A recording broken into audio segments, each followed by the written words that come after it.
കൃത്യമായിട്ടുള്ളൊരു ദഹനം എല്ലാവരും ആഗ്രഹിക്കുന്നതാണ്.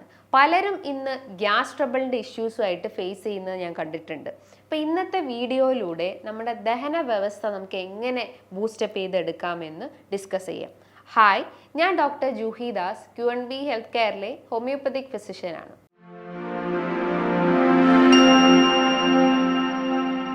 ശരീരത്തിലെ ഏറ്റവും വലിയൊരു അവയവമാണ് ലിവർ എന്ന് പറയുന്നത്, അല്ലെങ്കിൽ കരൾ. കരളിന് ഒരുപാട് ഫങ്ഷൻസ് ആണ് നമ്മുടെ ബോഡിയിൽ ചെയ്യുന്നത്. കൊളസ്ട്രോളിനെ സ്റ്റോർ ചെയ്ത് വെക്കാൻ, അല്ലെങ്കിൽ കൊളസ്ട്രോളിനെ അബ്സോർബ് ചെയ്യാനും, കാർബോഹൈഡ്രേറ്റ് മെറ്റബോളിസത്തിനെ സഹായിക്കുന്നു, ഫാറ്റ് മെറ്റബോളിസത്തിനെ സഹായിക്കുന്നു, വിറ്റമിൻസിനെ നമ്മൾ ഭക്ഷണത്തിൽ നിന്നും വലിച്ചെടുക്കാൻ സഹായിക്കുന്നു, പിത്തരസം ഉൽപ്പാദിപ്പിക്കുന്നു.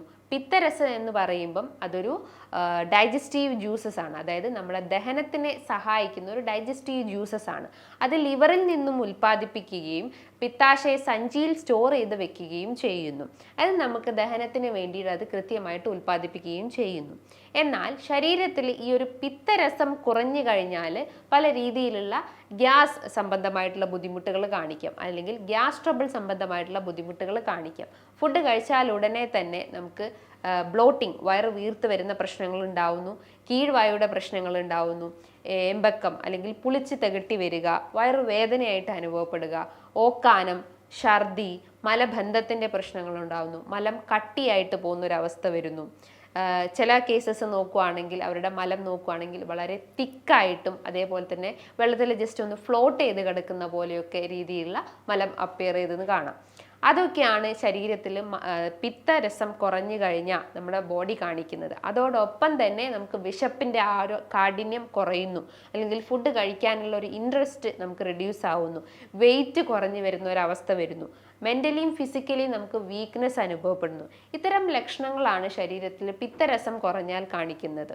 ഇനി ഈ ഒരു പിത്തരസം എങ്ങനെ നമ്മളെ ഭക്ഷണത്തിലൂടെ ബൂസ്റ്റപ്പ് ചെയ്തെടുക്കാം എന്നൊന്ന് നോക്കാം. പിത്തരസം ശരീരത്തിൽ ഉൽപ്പാദിപ്പിക്കാൻ വേണ്ടിയിട്ട് നമ്മളെ ഭക്ഷണത്തിൽ omega-3 ഫാറ്റി ആസിഡ്സ് ധാരാളം കഴിക്കാൻ ശ്രമിക്കുക. omega-3 എന്ന് പറയുമ്പം നമ്മുടെ ശരീരത്തിന് ആവശ്യമായിട്ടുള്ള ഒരു ഹെൽത്തി ഫാറ്റ്സ് ആണ്. എന്നാൽ omega-6 ഫാറ്റി ആസിഡ്സ് എന്ന് പറയുമ്പോൾ നമ്മുടെ ശരീരത്തിന് വേണ്ട, അല്ലെങ്കിൽ ഒരു മിതമായ രീതിയിൽ അല്ലെങ്കിൽ ഒരു മോഡറേറ്റ് രീതിയിൽ മാത്രം ആവശ്യമുള്ളതാണ് omega-6 ഫാറ്റി ആസിഡ്സ് എന്ന് പറയുന്നത്. അത് ധാരാളം വെജിറ്റബിൾ ഓയിൽസിലെല്ലാം കാണപ്പെടുന്നുണ്ട്. എന്നാൽ omega-3 ഫാറ്റി ആസിഡ്സ് ശരീരത്തിന് ആവശ്യമായിട്ടുള്ള, അല്ലെങ്കിൽ ലിവറിന് പിത്തരസം ഉൽപ്പാദിപ്പിക്കാൻ സഹായിക്കുന്ന ഒന്നാണ്. അത് ധാരാളം മത്സ്യങ്ങളിലും അതേപോലെ തന്നെ നട്ട്സ്, അതായത് ഇപ്പം കാഷ്യൂ നട്ട്സ്, ബദാം, ബ്രസീൽ നട്ട്സ്, വാൽനട്ട്സിൽ, ഇത്തരം നട്ട്സിലൊക്കെ ധാരാളം ഇത്തരം ഹെൽത്തി ഫാറ്റ്സ് അടങ്ങിയിട്ടുണ്ട്. ഡെയിലി നിങ്ങൾക്ക് ഒരു ബ്രേക്ക്ഫാസ്റ്റിനോടൊപ്പം അത് കഴിക്കാവുന്നതാണ്. ആൽമണ്ട്സ് ഒക്കെ നിങ്ങൾക്ക് തലേന്ന് ജസ്റ്റ് ഒന്ന് വെള്ളത്തിലിട്ട് വെച്ച് നെക്സ്റ്റ് ഡേ അങ്ങനെ ആ ഒരു ഫോമിൽ കഴിക്കാവുന്നതാണ്, അല്ലെങ്കിൽ ജസ്റ്റ് ഒന്ന് റോസ്റ്റ് ചെയ്ത് കഴിക്കാവുന്നതാണ്. ഡെയിലി ഒരു 4-5 വാൽനട്ട്സ് കഴിക്കാവുന്നതാണ്. കാഷ്യൂ നട്ട്സ് നോക്കുകയാണെങ്കിൽ ഒരു 10-20 കാഷ്യൂ നട്ട്സ് കഴിക്കാവുന്നതാണ്. അങ്ങനെ ആ ഒരു നട്ട്സ് ഐറ്റംസ് ധാരാളം നിങ്ങളുടെ ഭക്ഷണത്തിൽ ഉൾപ്പെടുത്താൻ ശ്രമിക്കുക. ഇതിൽ ഫൈബേഴ്സും അതേപോലെ തന്നെ വിറ്റമിൻസും ധാരാളം അടങ്ങിയിട്ടുണ്ട്.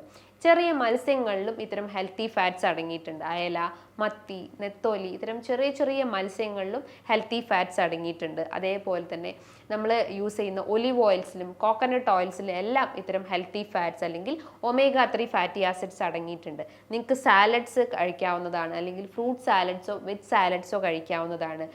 വെജ് സാലഡ്സ് എന്ന് പറയുമ്പം carrot, cucumber, onion, tomato, cabbage, ഇത് നന്നായിട്ട് ചോപ്പ് ചെയ്തതിന് ശേഷം നിങ്ങൾക്ക് ഒലിവ് ഓയിൽ ആഡ് ചെയ്തിട്ട്, അല്ലെങ്കിൽ പെപ്പറോ സാൾട്ടോ അല്ലെങ്കിൽ മിൻറ്റ് ലീവ്സോ ഒക്കെ ആഡ് ചെയ്തിട്ട് ഒരു നേരം നിങ്ങൾക്ക് ഡിന്നറായിട്ട് കഴിക്കാവുന്നതാണ്. ചോറിൻ്റെ അളവ് കുറച്ചിട്ട് ഈ ഒരു സാലഡ്സിൻ്റെ ഇൻടേക്ക് നല്ല രീതിയിൽ കൂട്ടാൻ ശ്രമിക്കുക.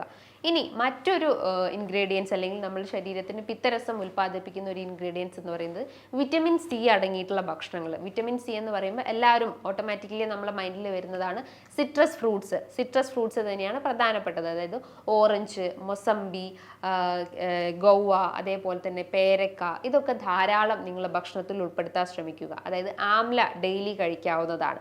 ആംലയിൽ ധാരാളം ആൻറ്റി ഓക്സിഡൻസ് അടങ്ങിയിട്ടുണ്ട്, ആൻറ്റി ഇൻഫ്ലമേറ്ററി പ്രോപ്പർട്ടി ഉണ്ട്, ദഹനത്തിൻ്റെ പ്രശ്നങ്ങൾ നമുക്ക് സ്മൂത്തായിട്ട് റെഡ്യൂസ് ചെയ്യാൻ സഹായിക്കുന്നതാണ്. നമ്മുടെ ഇമ്മ്യൂണിറ്റി, പ്രതിരോധശേഷി വർദ്ധിപ്പിക്കാൻ സഹായിക്കുന്നതാണ്. നമ്മുടെ പേശികൾക്കും അതേപോലെ തന്നെ രക്തക്കുഴലുകൾക്കുള്ള ആ ഒരു സ്ട്രക്ചറും ഇലാസ്റ്റിസിറ്റിയും മെയിൻറ്റെയിൻ ചെയ്യാൻ സഹായിക്കുന്നതാണ് വിറ്റമിൻ സി അടങ്ങിയിട്ടുള്ളത്. ഡെയിലി നിങ്ങൾക്ക് ഒരു നെല്ലിക്ക വെച്ചിട്ടോ അല്ലെങ്കിൽ ഒരു മൊസമ്പി അല്ലെങ്കിൽ ഒരു ഓറഞ്ച് വെച്ച് കഴിക്കാവുന്നതാണ്. പിത്തരസം ഉൽപ്പാദിപ്പിക്കാൻ വേണ്ടിയിട്ട് മറ്റൊരു ഇൻഗ്രീഡിയൻ്റ് ആണ് കോളിൻ അടങ്ങിയിട്ടുള്ള ഭക്ഷണങ്ങൾ. കോളിൻ എന്ന് പറയുമ്പം നമ്മുടെ ലിവർ ഉൽപ്പാദിപ്പിക്കുന്ന അമിനോ ആസിഡ്സ് ആണ്. അപ്പോൾ ആ ഒരു പിത്തരസം കൃത്യമായിട്ട് ഫങ്ഷൻ ചെയ്യണമെങ്കിൽ ഇത്തരം അമിനോ ആസിഡ്സിൻ്റെ സഹായം അത്യാവശ്യമാണ്. അപ്പോൾ കോളിൻ റിച്ച് ആയിട്ടുള്ള ഭക്ഷണങ്ങൾ എന്ന് പറയുമ്പം ചിക്കൻ ബ്രസ്റ്റിൽ, അതേപോലെ തന്നെ ചിക്കൻ ലിവറിൽ, എഗ് ഐറ്റംസിലെല്ലാം ഇത്തരം അമിനോ ആസിഡ്സ് അടങ്ങിയിട്ടുണ്ട്. അതേപോലെ മഷ്റൂംസിൽ, ക്രൂസിഫറസ് വെജിറ്റബിൾസ് എല്ലാം അമിനോ ആസിഡ്സ് റിച്ച് ആയിട്ടുണ്ട്. അത് ഡെയിലി നിങ്ങൾക്ക് ഭക്ഷണത്തിൽ ഉൾപ്പെടുത്താവുന്നതാണ്. അതായത് ക്രൂസിഫറസ് വെജിറ്റബിൾസ് എന്ന് പറയുമ്പോൾ ക്യാബേജ്, ബ്രൊക്കോളി, കോളിഫ്ലവർ, ഇത് നിങ്ങൾക്ക് തോരനായിട്ടോ അല്ലെങ്കിൽ സാലഡ്സ് ആക്കിയിട്ടോ കഴിക്കാവുന്നതാണ്. ചിക്കൻ ബ്രസ്റ്റ് ആണെങ്കിൽ നിങ്ങൾക്ക് ഡീപ്പ് ഫ്രൈ ചെയ്യാതെ ജസ്റ്റ് ഒന്ന് ബോയിൽ ചെയ്തിട്ട് എടുത്ത് കഴിക്കാവുന്നതാണ്. അതേപോലെ തന്നെ എഗ്ഗ് ഡെയിലി 2-3 എഗ്ഗ് വെച്ച് കഴിക്കാവുന്നതാണ്. പലരും ചിന്തിക്കുന്നത് എഗ്ഗ് എന്ന് പറയുമ്പം ഈ ഒരു ഹൈ കൊളസ്ട്രോൾ അല്ലേ, നമുക്കത് കഴിക്കാൻ പറ്റില്ല, നമുക്ക് കൊളസ്ട്രോൾ ലെവൽ കൂടി വരുന്നു. പക്ഷെ അങ്ങനെയല്ല, അതിൽ പ്രോട്ടീൻ്റെ അളവാണ് കൂടുതലായിട്ടുള്ളത്. സോ നിങ്ങൾക്ക് എഗ്ഗ് ബോയിൽ ചെയ്ത് കഴിക്കാവുന്നതാണ്. കൂടുതലായിട്ടും ഫ്രൈ ഐറ്റംസ് ഒന്ന് അവോയ്ഡ് ചെയ്യാൻ ശ്രമിക്കുക. അതേപോലെ പ്രോബയോട്ടിക്സ് നല്ലപോലെ ഉൾപ്പെടുത്താൻ ശ്രമിക്കുക. പ്രോബയോട്ടിക്സിൻ്റെ മെയിൻ ധർമ്മം എന്താണ്? നമ്മളെ ഗട്ട് ഫ്ലോറ മെയിൻറ്റെയിൻ ചെയ്യാനാണ്. അല്ലെങ്കിൽ ദഹനത്തിൻ്റെ പ്രശ്നങ്ങൾ ഉണ്ടെങ്കിൽ അത് റെഡ്യൂസ് ചെയ്യാനും നല്ല ബാക്ടീരിയാസിനെ സപ്ലൈ ചെയ്യാൻ സഹായിക്കുന്നതാണ് പ്രോബയോട്ടിക്സ് എന്ന് പറയുന്നത്. തൈര്, മോര്, യോഗട്ട്, ഇതിലൊക്കെ നല്ല ബാക്ടീരിയാസ് ഉണ്ട്. ഇത് നമ്മൾ ആ ഒരു ഗട്ടിൻ്റെ ആ ഒരു ഇംബാലൻസ് റെഡ്യൂസ് ചെയ്യാൻ സഹായിക്കുന്നതാണ്. അതേപോലെ നിങ്ങൾ ഭക്ഷണത്തിൽ മഞ്ഞൾ ഉൾപ്പെടുത്തുന്നതാണ്. മഞ്ഞളിൽ ധാരാളം കുർക്കുമിൻ അടങ്ങിയിട്ടുണ്ട്. അതായത് ഒരു ഗ്രേറ്റ് ആൻറ്റി ഓക്സിഡൻസ് ആണ്. അതേപോലെ തന്നെ ആൻറ്റി ഇൻഫ്ലമേറ്ററി പ്രോപ്പർട്ടി ഉണ്ട്. അതായത് ദഹനത്തിൻ്റെ ഇംബാലൻസ് അല്ലെങ്കിൽ ദഹനത്തിൽ ഉണ്ടാവുന്ന നീർക്കെട്ടും അല്ലെങ്കിൽ കുടലിൽ ഉണ്ടാവുന്ന എന്തെങ്കിലും നീർക്കെട്ടുകൾ റെഡ്യൂസ് ചെയ്യാൻ സഹായിക്കുന്നതാണ്. ഇത്തരം ഭക്ഷണങ്ങളാണ് നിങ്ങളുടെ ഭക്ഷണത്തിൽ ഉൾപ്പെടുത്തേണ്ടതെന്ന് പറയുന്നത്. ഇനി നിങ്ങൾ ഒഴിവാക്കേണ്ട രീതികൾ എന്ന് പറയുമ്പം കൂടുതൽ മധുര പലഹാരങ്ങൾ ഉണ്ടെങ്കിൽ അത് ഒഴിവാക്കാൻ ശ്രമിക്കുക. പേസ്ട്രീസ്, ഐസ്ക്രീംസ്, അതായത് കൂടുതൽ മധുരമായിട്ടുള്ള ചായ, കാപ്പി, അതൊക്കെ പൂർണ്ണമായിട്ടും ഉപേക്ഷിക്കാൻ ശ്രമിക്കുക. ചായയും കാപ്പിയും ഒക്കെ നിങ്ങൾക്ക് കുടിക്കാം. ഒരു മിതമായ രീതിയിൽ ഷുഗറിൻ്റെ ഇൻടേക്ക് കുറച്ചിട്ട് നിങ്ങൾക്ക് സിനമോണോ അല്ലെങ്കിൽ എന്തെങ്കിലും ഒരു സുഗന്ധവ്യഞ്ജനങ്ങൾ ആഡ് ചെയ്തിട്ട് അങ്ങനെയും നിങ്ങൾക്ക് ചായ കുടിക്കാവുന്നതാണ്. പാലിൻ്റെ അളവ് പരമാവധി കുറയ്ക്കാൻ ശ്രമിക്കുക. പലർക്കും ഇന്ന് ലാക്ടോസ് ഇൻടോളറൻസ് എന്ന കണ്ടീഷൻസ് കണ്ടിട്ടുണ്ട്. അതായത് പാലിൻ്റെ അകത്ത് അടങ്ങിയിട്ടുള്ള കെസീൻ എന്ന ആ ഒരു പ്രോട്ടീൻസിനെ ഡൈജസ്റ്റ് ചെയ്യാനുള്ള എൻസൈംസ് നമ്മുടെ ദഹനത്തിൽ ആബ്സെൻ്റ് ആയിരിക്കുമ്പോഴാണ് നമുക്ക് പാലൊക്കെ കുടിക്കുമ്പോൾ അല്ലെങ്കിൽ പാൽ ചായയൊക്കെ കുടിക്കുമ്പോൾ പലർക്കും ദഹനത്തിൻ്റെ പ്രശ്നങ്ങൾ ക്രിയേറ്റ് ചെയ്യുന്നത്. അപ്പോൾ പാൽ ചായയോ അല്ലെങ്കിൽ പാൽ കാപ്പിയോ ഒക്കെ ഉണ്ടെങ്കിൽ അതൊക്കെ ഒരു മിതമായ രീതിയിൽ മാത്രം എടുക്കാൻ ശ്രമിക്കുക. അതേപോലെ നിങ്ങളുടെ ചോറിൻ്റെ അളവ് അല്ലെങ്കിൽ ചോറ് എന്ന് പറയുമ്പോൾ വൈറ്റ് റൈസ് പൂർണ്ണമായിട്ട് ഉപേക്ഷിക്കുക. തവിടുള്ള ധാന്യങ്ങൾ ധാരാളം ഉൾപ്പെടുത്താൻ ശ്രമിക്കുക. ധാരാളം സോലിബിൾ ഫൈബേഴ്സും ഇൻസോലിബിൾ ഫൈബേഴ്സ് അടങ്ങിയിട്ടുള്ളത് കൊണ്ട് തന്നെ ദഹനത്തിൻ്റെ ആ ഒരു പെരിസ്റ്റാൽറ്റിക് മൂവ്മെൻറ്റ്സിനെ അത് സഹായിക്കുന്നതാണ്. നമ്മളെ ശരീരത്തിൽ തൈറോയിഡിൽ എന്തെങ്കിലും ഡിസ്ഫങ്ഷൻസ് ഉണ്ടെങ്കിൽ അത് ഓട്ടോമാറ്റിക്കലി നമ്മളെ പിത്തരസത്തിനെ ബാധിക്കുന്നു. പിത്തരസം കൃത്യമായിട്ട് ഉൽപ്പാദിപ്പിക്കില്ല, അല്ലെങ്കിൽ പിത്തരസം കുറഞ്ഞു പോകുന്ന ഒരു അവസ്ഥയുണ്ടാവുന്നു. പിത്തരസം കുറഞ്ഞു പോയി കഴിഞ്ഞാൽ നമ്മുടെ ആ ഒരു പെരിസ്റ്റാൽറ്റിക് മൂവ്മെൻറ്റ്സ് അല്ലെങ്കിൽ കുടലിൻ്റെ ആ ഒരു ചലനത്തിനെ റെഡ്യൂസ് ആക്കുന്നു. കുടലിൻ്റെ ചലനം റെഡ്യൂസ് ആയി കഴിഞ്ഞാൽ ഓട്ടോമാറ്റിക്കലി നമുക്ക് മലബന്ധത്തിൻ്റെ പ്രശ്നങ്ങൾ ക്രിയേറ്റ് ചെയ്യുന്നതാണ്.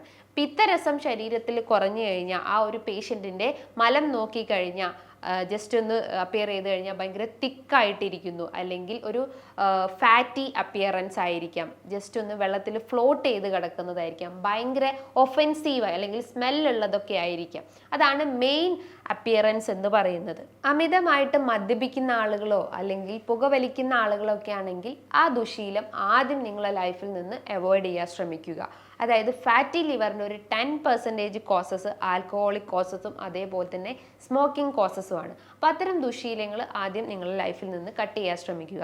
ബോഡി എപ്പോഴും ഹൈഡ്രേറ്റ് ചെയ്തുകൊണ്ടിരിക്കുക. കാരണം പിത്തരസത്തിൻ്റെ 95% വെള്ളവും ബാക്കി 5% മറ്റുള്ള എലമെൻസും ന്യൂട്രിയൻസും അടങ്ങിയിട്ടുള്ളതാണ്. അപ്പോൾ ബോഡിയിൽ ജലാംശം മെയിൻറ്റെയിൻ ചെയ്താലേ ഉള്ളൂ നമ്മുടെ ലിവർ കൃത്യമായിട്ട് ആ ഒരു ബൈൽ അല്ലെങ്കിൽ പിത്തരസം ഉൽപ്പാദിപ്പിക്കുള്ളൂ. അപ്പോൾ ഡെയിലി ഒരു 3 ലിറ്റർ വെള്ളം വെച്ച് കുടിക്കാൻ ശ്രമിക്കുക, അല്ലെങ്കിൽ ഒരു 8 മുതൽ 10 ഗ്ലാസ് വെള്ളം കുടിക്കാൻ ശ്രമിക്കുക. അത് ഭക്ഷണത്തിനോടൊപ്പം കുടിക്കരുത്, ഭക്ഷണത്തിൻ്റെ മുൻപായിട്ടോ അല്ലെങ്കിൽ ഭക്ഷണത്തിന് ശേഷമായിട്ടോ കുടിക്കാൻ ശ്രമിക്കുക. അമിതവണ്ണമുള്ള ആളുകളാണെങ്കിൽ ഡെയിലി വർക്കൗട്ട് അത്യാവശ്യമാണ്. വർക്കൗട്ട്സ് എന്ന് പറയുമ്പം ബോഡി നന്നായിട്ട് വേർക്കുന്ന രീതിയിലുള്ള വർക്കൗട്ട്സ് ആണ് ആദ്യം ചെയ്യേണ്ടത്. അതായത് കാർഡിയക് എക്സസൈസോ അല്ലെങ്കിൽ ഹെവി ലിഫ്റ്റിംഗ് എക്സസൈസ് അല്ലെങ്കിൽ വെയിറ്റ് ലിഫ്റ്റിംഗ് എക്സസൈസോ അല്ലെങ്കിൽ ഹൈ ഇൻറ്റൻസിറ്റി ട്രെയിനിങ് എക്സസൈസോ ഒക്കെ ഡെയിലി നിങ്ങളെ ലൈഫ് പാറ്റേൺസിൽ ഉൾപ്പെടുത്താൻ ശ്രമിക്കുക. മാനസികമായിട്ടുള്ള ടെൻഷനോ സ്ട്രെസ്സോ ഉള്ള ആളുകളാണെങ്കിൽ അതാദ്യം റെഡ്യൂസ് ചെയ്യുക. അതായത് എന്തെങ്കിലും ബ്രീത്തിങ് എക്സസൈസ് ചെയ്യുക അല്ലെങ്കിൽ മൈൻഡ് റിലാക്സിങ് എക്സസൈസ് ചെയ്യാൻ ശ്രമിക്കുക. സോ നല്ലൊരു ദഹന വ്യവസ്ഥ നിങ്ങൾ ആഗ്രഹിക്കുന്നുണ്ടെങ്കിൽ ശരീരത്തിൽ പിത്തരസം അത്യാവശ്യമാണ്. പിത്തരസം ഉൽപ്പാദിപ്പിക്കാൻ വേണ്ടിയിട്ട് നിങ്ങൾ ഈ പറഞ്ഞിട്ടുള്ള കാര്യങ്ങൾ ഫോളോ ചെയ്യാൻ ശ്രമിക്കുക. ഇനി ഇതുമായി ബന്ധപ്പെട്ട് നിങ്ങൾക്ക് എന്തെങ്കിലും ഡൗട്ട്സ് ഉണ്ടെങ്കിൽ താഴെ കാണുന്ന നമ്പറിൽ ജസ്റ്റ് ഒന്ന് കോൺടാക്റ്റ് ചെയ്യാവുന്നതാണ്. നല്ലൊരു ഹെൽത്ത് ടോപ്പിക്കുമായി വീണ്ടും കാണാം. താങ്ക്